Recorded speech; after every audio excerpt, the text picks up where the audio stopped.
Happy Halloween! Well, almost. Ritual Diary Review of October 29th, 1996. 26 years ago today. Amazing. This was a time we got together with the Wiccan Coven preparing for our Samhain ritual, of course. So we got together and hung out to plan that event for ourselves. My high school Wiccan Coven. And there's some interesting things that occurred at this hangout, or some insights at least that I have from it. It's a three-parter in which I discuss some tarot work and past life stuff that I engaged in with one of my coven mates. So let's read this. October 29th, 1996, Night of Remembrance ritual. So we probably did a little ritual as well. I say the mystical tarot showed clarity and truth once again. My question as to Samhain and what it will bring was answered. My hopes are that something new will come. The moon was what it is yet to unfold, and the aeon was the outcome. The heart of the question was the fool. So this is referring, of course, to a tarot reading. And unfortunately, it doesn't say much more on the tarot reading than that. And again, this is a common mistake I see in my diaries looking back in time.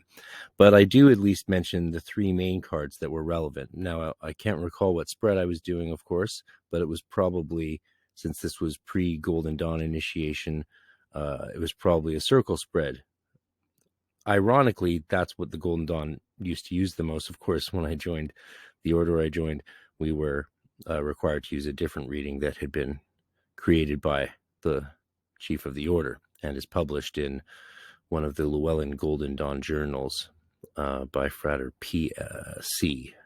Yeah, you can see the circle spread divination. It's also published in Nevin Parr's book, and despite many times him being asked to remove it by many people, since he's just stealing other people's work for most of his book, he refuses to do so and says that anything that someone publishes is fair game to be published by other people, which isn't really true, but he's from Toronto, so let's give him a break.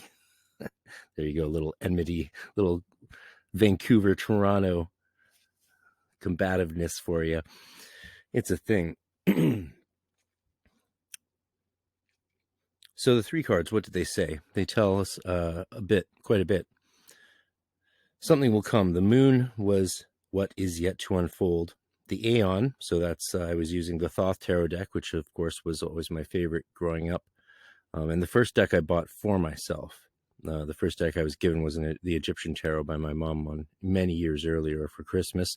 But this was the first deck I bought for myself. And I actually bought it at this New Age shop in Ashland, Oregon, on the way down to the Amork Park, the Rosicrucian Park in San Jose, with my best friend Daniel and my mom and sister in the summer after grade 9. So the summer right before this. In June, we had gone down to Rosicrucian Park, where I was being privately tested, see if I can go to the adult curriculum of Amork, which I succeeded to do, fortunately. But then I discovered the adult curriculum was barely any better than the junior order of the Torchbearers that I'd gone through, and it just was all so infantile. I decided to join a Golden Dawn temple. And that's life. And if I sound harsh on Amork, they deserve it.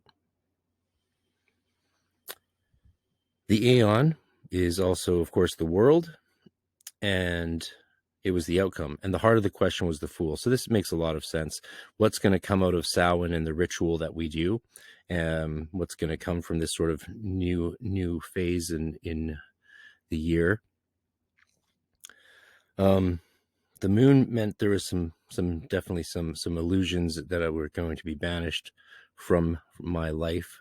As well as an indicator of perhaps some hidden enemies, which I certainly had, unbeknownst to me at the time, of course, but looking back, clear as day.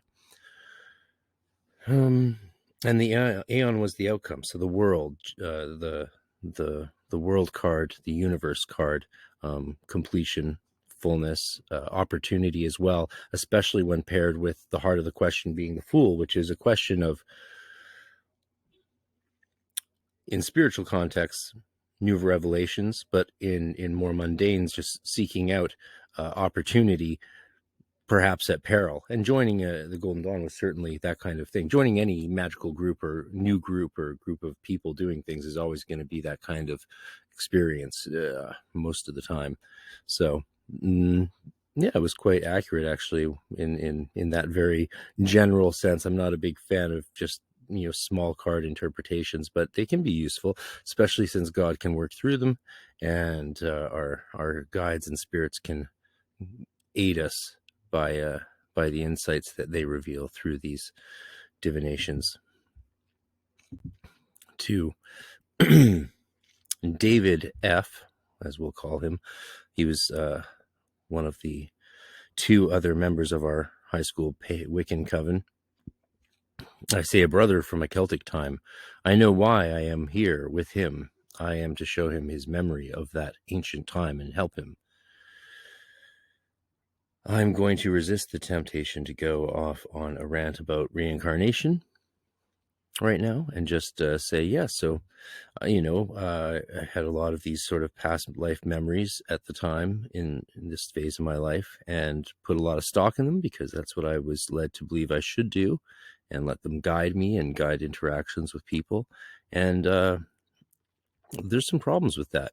But in this case, we obviously, all three of us in our little coven, felt a kindred connection, especially when you're doing this kind of intense spiritual work and magical work together. It's really easy to strengthen and generate those kinds of deep and meaningful relationships that, can cause the temptation to read too much into them. It just really can. It would be great to say that, if you have a Wiccan coven, that one of you's the reincarnation of Crowley, one's Yeats, and one's Mathers. But come on. So in the diary entry, what you can certainly see is the almost necessitated arrogance and just superiority of being the one to have these so-called ancient memories that others don't have. It always leads to this. Okay, the rant's happening anyway. It always leads to this. People, whoever can remember such and such a thing, is necessarily therefore sort of more special than those who can't. And if those who can't remember the exact thing that the other person can remember, but they still believe in the idea of these things being possible, they immediately and necessarily are put in a subservient or less than role to the person who can remember. Because I can remember when we were in ancient Egypt together, you can't, let me help you. Even if you're like, none of that pride and arrogance and BS was between the relationships that the three of us had with each other. But you can see in the diary entry that it seems that way. Why? Because these things always creep in. They're there even if you don't realize they're there, and they do get worse if you continue down that way of thinking in spiritual practices. It can just I'm not going to rant too much about it because it's really ugly when you think about how it can actually all play out. And if you don't believe me, try it, see for yourself. Lastly, a prayer to Josiah. Call to Josiah. Come to me, my love of night. Guide me, angel of hope. Give me what my soul doth know. Support me in my plight. Come to me, my love of night. Guide me, angel of hope. For now and forever, amen. So endeth the shadow flames dance. Yes, I included these little quotations to sort of capture the mood of the day. It was always about capturing the feel of that moment. How do I capture it in words? It's hard descriptively to do that, so I tried to do it poetically and just add some flavor to my own experience, which worked. It's that sulfurous quality of passion and joy for what you're doing, and the inclusion of these prayers, like these, especially with a spirit guide that's a primary angelic sort of guide or guardian to you, genius for you at that stage. It's very powerful to communicate with them and pray to them and include those prayers in your diary. And I love the fact that my amen is clearly an AUMEN, and or amen.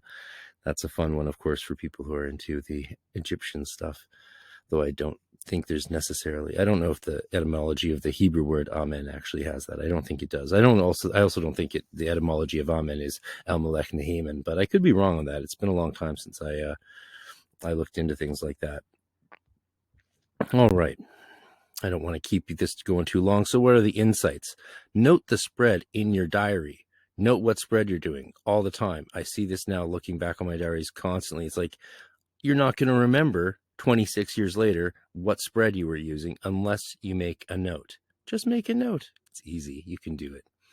Beware past lives. I already gave a mini shtick about that, and I've ranted about that on the podcast so many times.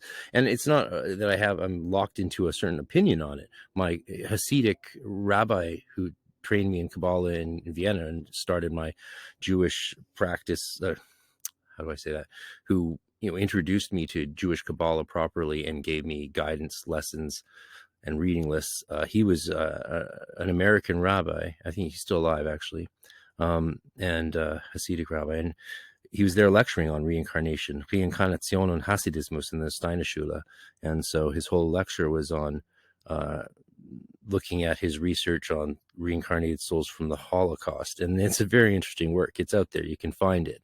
But I do believe there's other explanations for how young souls today, people born today, might have memories of the past, even ones that can be confirmed, right? Like, go look in this place, dig this up, you'll find this. And we've been able to do that. That has been recorded in human history, or I know this person did that. It doesn't mean that you were actually there or that your soul transmigrated. It could totally be the case. There's no proof. So I'm a big fan of proof when it comes to these things. Because I think if we convince ourselves that what we think is correct, and it's not, we're going to be locked out of that realization of what is really real, of what's true, by our own self-certitude. It's dangerous. Conviction's valuable, but openness is too, and they can live in harmony with each other.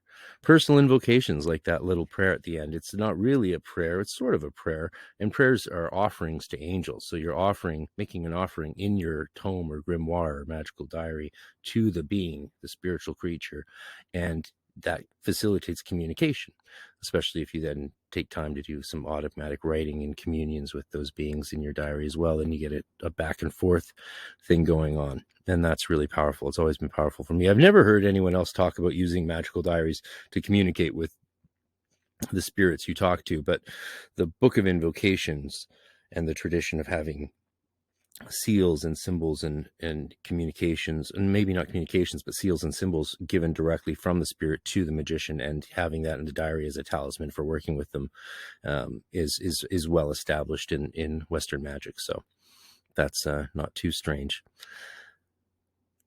Have a very happy Halloween, and thanks for spending some time. Please drop a little comment below the video and let me know what you think, or share some of your experiences. I'm happy to discuss them with everyone, of course. That's why I'm doing this. And enjoy your Halloween weekend, Iasawan. And I hope you do something special. Of course, I'll have my October 31st ritual diary entry from 1996 out on Halloween in the Cyber Guild. So you can join that free. Go to hermeticmysteryschool.com and join my free Cyber Guild, where you just get free lessons, lectures, invites to live streams, and all that kind of stuff. You can, it's a lot of stuff. It's really worth checking it out and hanging there, because it's an open forum. And yeah, if I don't annoy you, then you should enjoy it. Peace.